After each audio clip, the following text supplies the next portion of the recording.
I tell you what, Buddha, you can sit right here.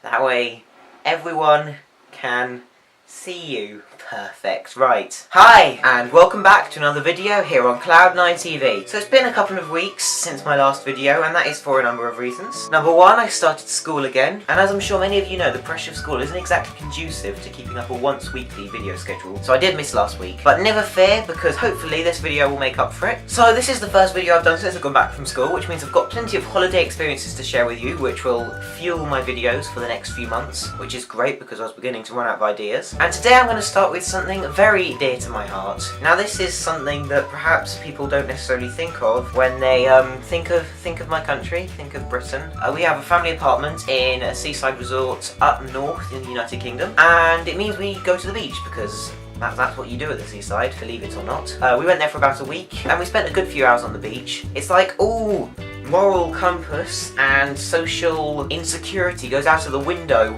when we step on that sand. And there are many variations of people who spend their time on the beach. So this is types of people at the seaside. Oh, I do like to be beside the seaside. Oh, I do like to be beside. See, that's not the right tune, is it? No. Number one. So I like to call this group of people the Castle Destroyers. So when you go to a beach in the UK, the sand is quite moist, so, you know, it's pretty good for building sandcastles. So you get a lot of people building sandcastles. For every 100 people happily making Fort Knox out of hundreds of thousands of smashed up bits of shell, there's always that one person who thinks it's much more fun to go around destroying everyone's sandcastles after they've left. I mean, some don't even wait till they've left. But I was around on this beach, and there are literally people who go along making beelines for the nearest sandcastle and just kicking them over. I mean, 99% of the time they're toddlers who have no understanding of what's good and what's not, so I should probably, you know, be the bigger person and not moan about this, but if it was a fully grown man, that's a bit different, I guess. Number two. Now these are the stereotypes. So I like to think there are two stereotypes of British people at the beach, neither of which are particularly flattering, can I just warn you now. First one is the body head to toe being smothered in white, finger-smeared sun cream, which is always an attractive look, trust me. We never seem to be able to do sun cream right. It's very clear, you apply it to your body, you rub it in,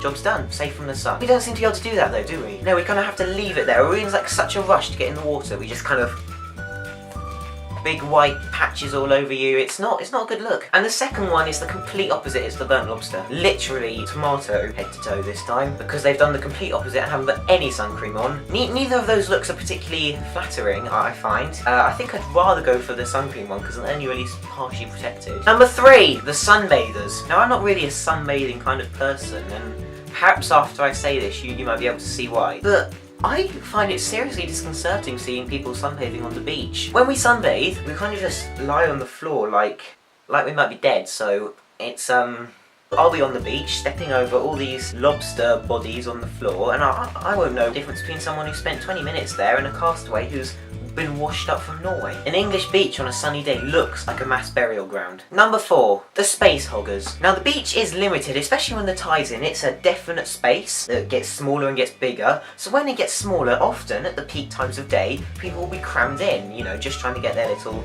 bit of sand. So why is it that there's always people who just think it's their right to hog that piece of land? Their sandwich will be a metre to their left, their blanket to their right, on their head they might have their umbrella, down below they'll have their buckets and spades, and they'll be taking like a 50-metre radius around them in total, just to fit themselves in. Then there's the hole diggers. Some people aren't content with the mere art of constructing traditional sandcastles on the beach. Some people find it's much more constructive and fun to bore ginormous holes into the ground to find the water below. Seems pretty harmless, yeah? Sounds like good fun. Sure it is. Not for the unsuspecting tourists walking along the beach after you've gone there, is it? Never ends well. Then there's the lifeguard ignorers. So I don't know about in other countries, but in the UK we have kind of a flag system where you're allowed to swim between certain flags if they're certain colours. If you don't swim between that, you're probably going to die. At least I think that's how it works. And they're generally quite good. They put them up, they make sure everyone can see them. But there's always people who just completely ignore them. You see kids kind of half a mile out in the wrong direction, and you think, what are they doing over there? When the flag clearly states stay in this area. You almost wonder what is going through their mind. I'm getting a bit bored of sitting on the beach. Maybe I should go for a bit of a paddle. Where should I go? Oh look, here are the red flags, so I can swim between there. That's very kind of them to put them up. But you know what? I'm going to completely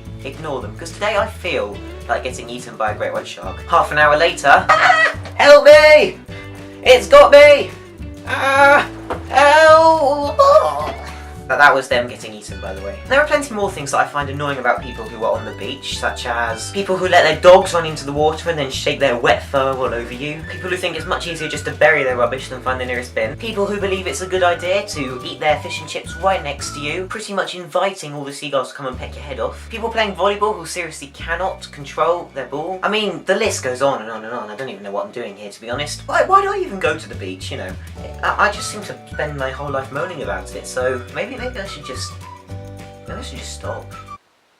Alright guys, so I do hope you enjoyed this video here. If you did, you know what to do. You can like the video, you can comment down below with suggestions for future videos, any ideas about what's happened, how's your week been? Let me know down in the comments below. You can share the video to spread the love, and if you're feeling really generous and you haven't already, you can subscribe to my channel by clicking the red box down below or the red box on the screen now. What that'll do is it will give me loads of support and it will notify you when a new video comes up, because I'm not entirely sure of my schedule at the moment. I'm aiming for once every 2 weeks, but until then, see ya!